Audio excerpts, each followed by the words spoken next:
Hey guys, Jimmy here from aka Palette of the Dead. Welcome back to the channel and welcome back to another Warhammer Age of Sigmar Mortal Realms video.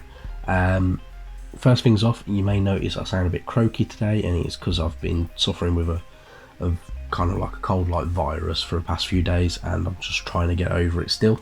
Nevertheless though, we're on issue 8 of the magazine. This week we've got part of Cantor Blue. Comes in handy for painting them Stormcast if you're going for the look that they give you in the magazine. You also got 3 new models as well. So you got a Celestar Ballista, which is your first siege weapon, which fires bolts of etheric energy at the enemies in rapid succession. And you've got 2 Stormcast that operate it as well, which are from the Ordinators, the Sacrosanct Ordinators, when I can learn to speak. Who operate and maintain the machine itself, which is pretty cool, and it's kind of needed, and they're pretty decent models to paint up as well, which we'll look at those very soon. Going into the magazine, so of course issue number 8, so when we're going to open up the first page, which is trying to fall apart, information on the Celestar Blisters, so and how they barrage the enemies, and they can be quite often used to break the line of attack of the enemies. They're also portable as well, so they can be moved around in battle, which is the main thing. Information about the Sacristan Engineers, so you've got your loader, who just basically quickly reloads the Sigmarite bolts in that Celestar Ballista, keep them as kind of going as well kind of maintained as possible, and then your spotter as well. So the spotter is kind of tasked with making sure that you're in constantly firing at the right range, right attack pattern, and kind of everything is making sure that you're kind of hitting your target, which is the main thing when you're using siege weapons, in all honesty. So these are all from the Ordinatos Conclave, so who are the specialists in war machinery. They're responsible for creating, operating and repairing all of the Storm Host's war machines. So they're not just from one Storm Host, they go across every Storm Host. So no matter what colour scheme you're going for, paint them up in the same colour scheme, and the idea is that you'll still have that symbol painted on their shoulder pad as well. Bit of information on the kind of tools of their trade. So you've got things like the rangefinder, different adjustment tools, that you've got new magazines for the Sigmarite storm bolts, the ballista itself, which is pretty cool.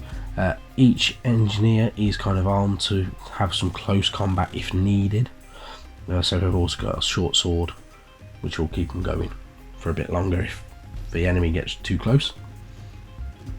Then going on, we've got more about information about the realms of Shyish, which Shyish was a gloomy kind of area, but there was a lot of places that had a lot of life, even in the times of where the Dark Gods were kind of roaming around and doing a lot of destruction, especially in places like Shyish. The living were still there, but now during the Age of Sigmar they're kind of more kind of left towards, kind of caught in the middle between the Great Necromancer himself and the God King and his army. If you ever want to read one of the novels, Shadespire is really good because it's a brilliant little story, but the Soul Wars book is really good as well. It gives you more information about the Necroquake and how the Necroquake came about and what happened. The first kind of more Nighthaunt kind of where they kind of sprung from, and the actual battle for the immortal souls that escape and everything like that as well. So you got some information about the people of Shyish just on here as well, whether they're from Lethis or Gloom Forge. They're quite gloomy places, but they're filled with people who do actually support the god of death, people like that. the realms besieged, so just more about the liberators and stuff like that, and more about the stormcasts themselves. So then you've got a bit more about Gloom Forge, everything like that as well. You got your how to build pages, of course. So how to cut it. It always tells you how to cut out the parts, which, you know, by now you've done it for 7 issues. You'll know pretty much. If you do manage to kind of knacker up a piece, though, I've decided to start telling you how to kind of repair it a little bit better. And for any models that aren't push fit, how to glue them in, which is the main thing. You don't need to use too much for a lot of it. With these ones as well, for new models, these ones are push fit, so they're actually easy assemble, so you don't need glue if you don't want to, which isn't too bad. If you don't, make sure as well you don't push the models all the way into the base, because then you can get them out of the base, so you can paint them a lot easier, because otherwise it is an absolute nightmare to try and paint the bases with them on there. The step-by-step guide, of course, of how to do it.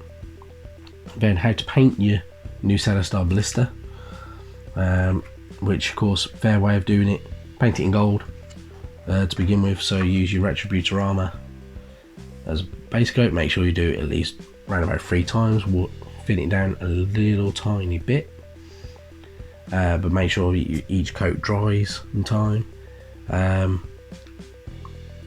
Use your Reikland flesh shade, when I can learn to speak, to give it all that kind of depth and detail. And then they say to dry brush over Stormhost Silver. You can do that. You can dry brush over some Retributor armor, which is what I prefer to do. It gives the armor a bit more of a shine. And then I use an edge highlight of mainly it's actually Runefang steel I use for a bit of an edge highlight on certain areas. But I don't go too heavy-handed with it, which is the main thing. Then you've got kind of giving you a bit more information about painting cloaks and stuff like that. So once you've done all that, use your Corax white to paint the inside of the cloaks. You can use it to paint the outside of the cloaks if you wanted to as well.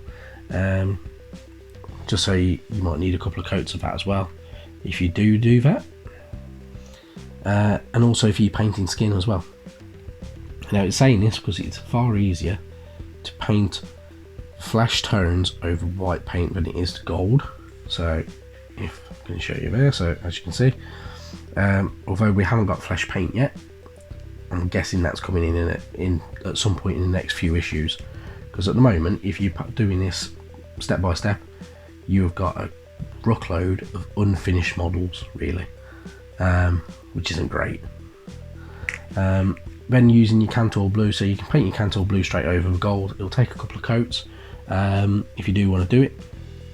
Don't forget the collar for certain units, especially for like Xandria Azerbolt, and for shields as well, and your shoulder pads for each Stormcast. So then they'll all kind of look like a bit like that if you're doing it in this style. Of course I'm not doing it in that style, I'm doing it in my own style, so I'll paint them differently, and we'll see different videos of all of that anyway. And then your battle report, so how to use your Celestar Ballista against the Glaive Wraith Stalkers, in all honesty. Fairly easy kind of battle plan and battle idea. So it's a 4v3 essentially, but you've got the ballistas kind of a bit hard as nails, and can fire quite rapidly and at a distance, which is the main thing. The crew can attack at close range, so your best thing to do is have them nearby and then attack at that. So this is what it's like. So your ballista can move 3 spaces at a time, 3 inches at a time at the most. It's got a damage of 7, so it can take quite a bit. It does quite a bit of damage as well. You got your Glaive Wraith Stalkers as well, on there, and the additional forces, which is just not even including the actual, which is about your castigators more than anything. But yeah, so that's VCSU. What's coming up in the next issues though? So next issue we've got some reinforcements, so more secretors and castigators, which, yeah, not too bad. Why not? We could always do with more. They're on flat bases, so we'll do some different basing techniques when we get those. And then on to issue number 10, a reinforcement for your good old Nighthaunt. It's more of a kind of a hero style unit as well. So you got a Tomb Banshee, which I must admit I've never even had this model myself. I've never bought one. I don't know why. And you'll get Corn Red as well, which is quite handy for me because my Corn Red's almost running out. But anyway, and you'll get some new rules as well to play through like we do in every issue. And yeah, so it's not too bad. Let me know what you think in the comments down below. If you want to see more of these videos, hit the like button, hit subscribe, all that good stuff. Check out the next video. It should be up hopefully in the next 24 hours maybe, if we're lucky. And yeah, I'll catch you next time. Bye bye now.